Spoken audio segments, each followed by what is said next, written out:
Ini sebenarnya udah kesekian kali ya saya sudah berbicara tentang masalah proses tindak pidana korupsi tambang timah yang ada di Babalana ya. Jadi di dalam perjalanan ini saya sudah ikuti terus ya. Baik itu dia itu pelaku utama, apakah dia turut serta 5556, yang jelas pasti tidak akan mungkin dilakukan oleh seseorang. Namanya tindak pidana korupsi itu adalah korporasi. Korporasi yang dilakukan secara bancaan pasti akan melibatkan penyelenggara negara. Itu udah pasti itu ya. Kalau tidak melibatkan penyelenggara negara tidak mungkin terjadi tindak pidana korupsi. Nah, sekarang kita masuk ke pokok permasalahan. Setelah bergulirnya peristiwa ini tibalah pada saat jatuhnya vonis. Bukan hanya Harvey ya. Helena Lim juga dijatuhkan 5 tahunan ya. Harvey dijatuhkan 6 tahun 5 bulan dari tuntutan jaksa yang 12 tahun. Kalau kita merunut kembali yang dikatakan tindak pidana korupsi ratusan triliun ya. Saya pernah bicara ini sangat-sangat mencederai hati masyarakat menurut hemat saya ya. Tidak sebanding dengan kerugian negara yang dibancai oleh oknum-oknum ini dengan vonis yang dijatuhkan.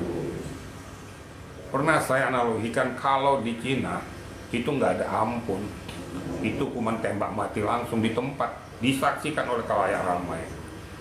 Nah, kita lebih beradab dilakukan tindakan hukum yang sesuai dengan yang berlaku undang-undang di Indonesia. Namun kalau sudah seperti ini ya sangat menyedihkan gitu loh. Yang sialnya nanti kasus penganiayaan berat contohnya dilakukan oleh seseorang kepada orang lain tapi secara personal itu jatuhkan 8 tahun, 10 tahun. Nah, ini merugikan rakyatnya, merugikan negara 6,5 tahun. Kira-kira adil nggak kira-kira? Nah, ini menurut hemat saya ini perlu dicermati oleh punggawa-punggawa hukum, pemutus-pemutus yang dikatakan itu bahwa berdasarkan ketuhanan yang Maha Esa. Bukan hanya bertanggung jawab pada Yang Maha Kuasa, tapi bertanggung jawab pada seluruh rakyat Indonesia. Banyak rakyat Indonesia yang masih di bawah garis kemiskinan. Saya dari dulu memang kalau sudah dengar tindak pidana korupsi itu alergi ya. Saya juga mantan penyelenggara negara, saya mantan Kapolda. Saya juga penyidik. Kalau seandainya saya penyidik waktu itu akan saya berikan pasal-pasal yang terberat.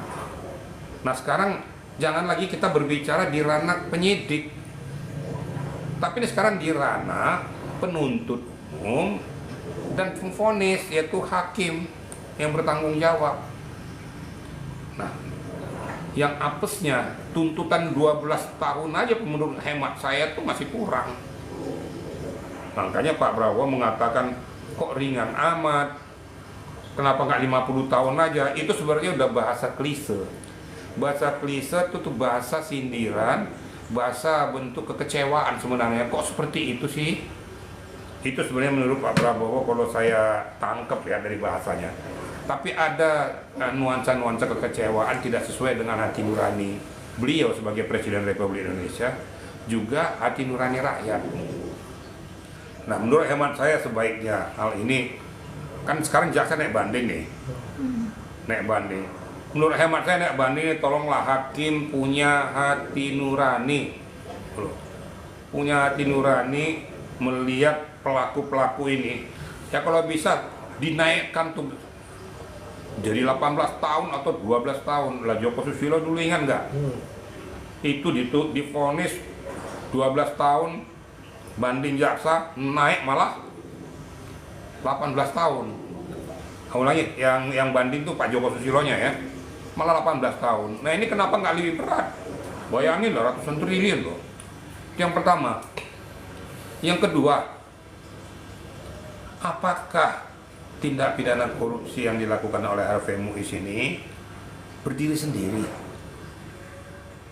Nggak akan mungkin terjadi peristiwa tindak pidana korupsi apabila dilakukan oleh seseorang atau hanya 2 orang tanpa melibatkan pemutus, yaitu penyelenggara negara yang punya kewenangan tentang hal itu.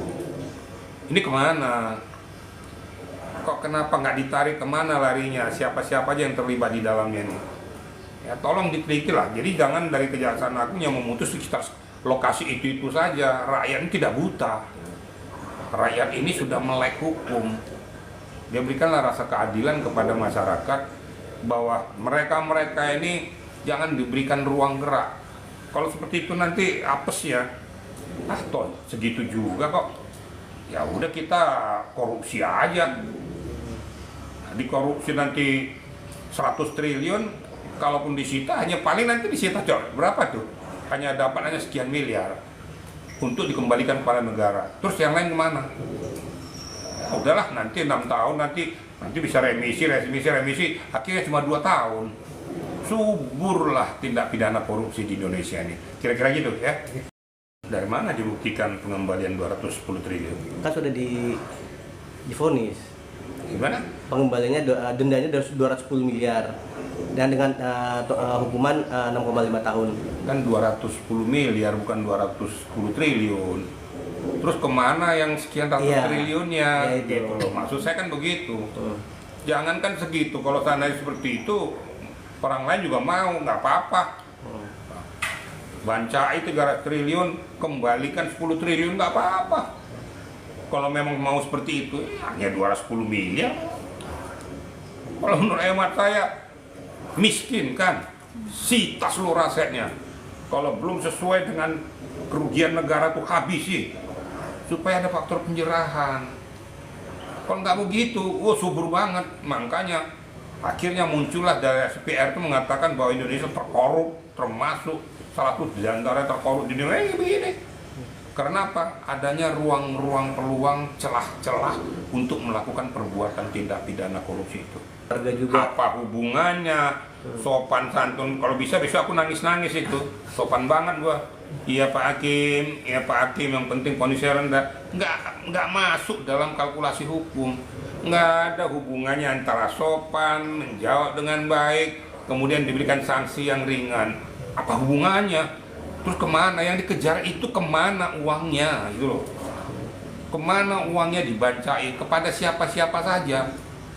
Jadi alangkah tidak eloknya antara kesopanan seseorang itu menjawab hakim kemudian diringankan, terus nggak ditanya terus kemana uang-uang yang lain, terus soalnya 210 miliar yang dikembalikan, terus sisanya kemana?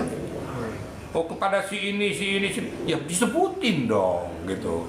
Siapa-siapa yang kena di situ, siapa-siapa yang terlibat, angkat. Itu baru fair. Akhirnya kan jadi tumbal aja nih jadinya. Tumbal jadi harfiahnya menurut saya. Ya kemana? Penyelenggaranya di mana? Siapa yang berikan izin? Apakah dari pemerintah daerah dari Babel? Apakah tidak ada keterlibatan dari pihak migas? Dari pusat? Nah itu harus juga difikirkan gitu loh. Jadi harus tahu kemana larinya. Ini telah merusak struktur daripada tanah yang ada di Babel. Terus diangkat semuanya dari celah-celah bumi kita untuk keuntungan pribadi dan kelompok. Jadi kalau menurut pertanyaan daripada media, saya kurang sependapat. Bukan kurang sependapat saja, tidak sependapat. Nggak ada hubungannya sopan santun kita di depan pengadilan kemus ringankan hukumannya, nggak ada. Sopan santun kita tapi kita mengaku terus terang. Nah itu baru fair. Oke, kalau kita perbandingkan dengan Cina tuh yang 6 triliun aja sudah dihukum mati terbaru ya. Banyak yang membanding-bandingkan, apakah ini mencederai hukum juga gak sih menurut Irjen ya? Jangankan 6 triliun. Ya. Terbukti melakukan perbuatan tindak pidana yang merugikan rakyat yang bukan hak kewenangannya, hukuman mati. Nggak usah 6 triliun. Hitungan 5-6 miliar aja hukuman mati kok. Nah itulah faktor penjerahan, karena di Indonesia memang tidak ada kita sebutkan hukuman mati, tapi hukumlah yang seberat-beratnya supaya ada faktor penjerahan. Kemudian sita asetnya semua, aset apapun itu sita aja, karena memang terbukti melakukan perbuatan tindak pidana. Nah sekarang dikatakan dia 5556, terus aktor intelektualnya siapa? Itu yang perlu dicari. Siapa yang terlibat? Apakahnya rakyat saja atau pemasoknya? Apa nggak ada keterlibatan penyelenggara negara? Nah kita harus fair dong. Nah ini saya rasa perlu diteliti oleh beliau ya sebagai pemangku kebijakan tertinggi Mudah-mudahan Pak Presiden juga mendengar ini supaya betul-betul dikupas habis ini. Jangan dilindungi lah. Siapapun, mau pejabat, mau di siapa, jangan dilindungi tentang masalah ini. Supaya rakyat itu merasa terayomi. Jangan rakyat yang miskin tetap miskin, yang kaya makin kaya. Tapi kayanya karena apa? Karena mengkelabui rakyat, ya, menghabisi uang rakyat. Salah juga. BPJS itu merupakan hak setiap warga negara. Mau kaya mau miskin, ya namanya juga BPJS. Semuanya kan terdaftar di dalam negara. Yang penting dia melakukan kewajibannya. Kan makanya dikatakan setiap warga negara sama kedudukannya di mata hukum dan pemerintahan. Dan juga sama menikmati apa yang dilakukan oleh negara. Itu juga nggak ada relevansinya. Nah, kalau yang nggak ada relevansinya, saya katakan nggak ada relevansinya. Walaupun dia orang kaya, dia berhak juga dapat BPJS. Walaupun dia punya uang. Masalah nanti BPJS itu ditingkatkannya kepada komposisi yang lebih bagus lagi, itu urusan dia. Tapi dia punya hak. Kira-kira gitu ya.